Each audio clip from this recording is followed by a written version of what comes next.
ধনে জনে পাণ্ডিত্যে কৃষ্ণ নাহি পায়, কেবল ভক্তির বশ চৈতন্য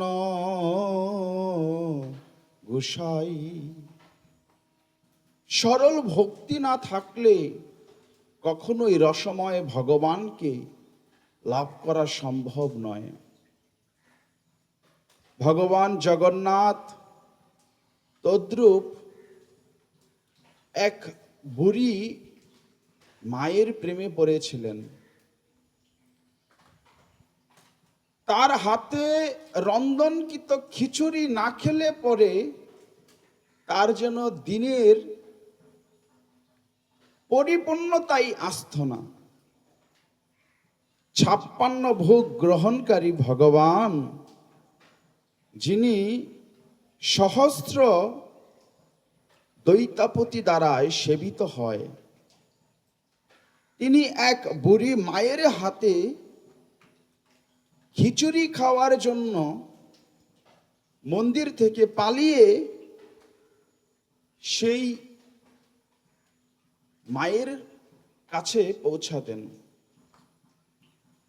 কর্মাবাই দেবী তিনি অত্যন্ত পবিত্র হৃদয় নিয়ে ভগবানকে খিচুড়ি রান্না করে তাকে ভোগ নিবেদন করতেন।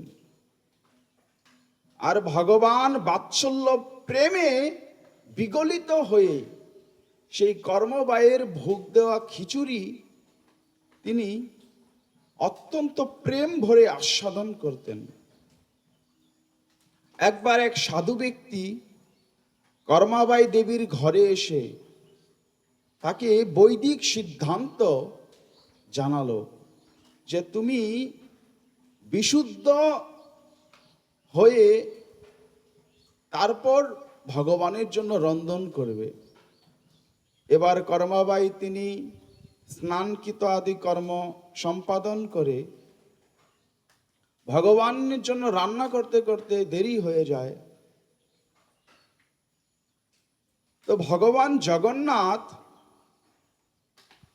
তিনি পদ্মা দৈতাপতি পাণ্ডারা খুলে ফেলবে, তাই তিনি তাড়াহুড়া করে খিচুড়ি খেয়ে মুখ না ধুই তিনি গর্ভগৃহে চলে যান।